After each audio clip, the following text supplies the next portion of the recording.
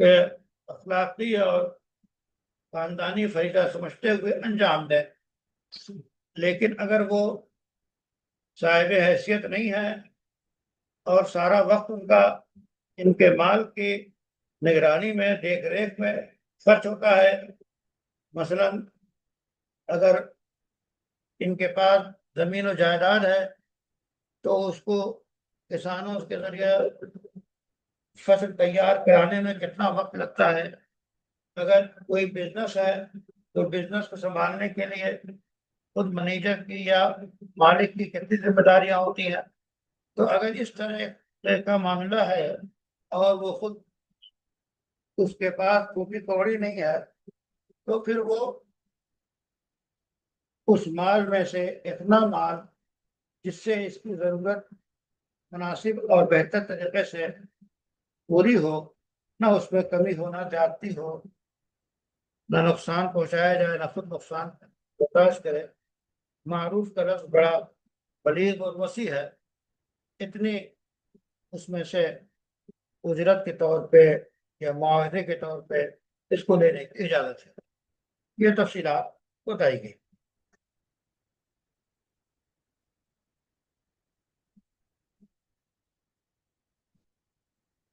جی حضرات،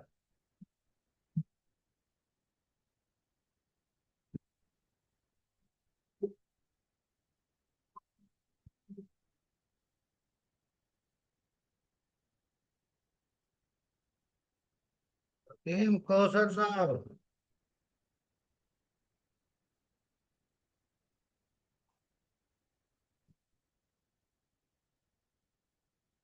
مولانا حکیم کوثر احمد قاسمی،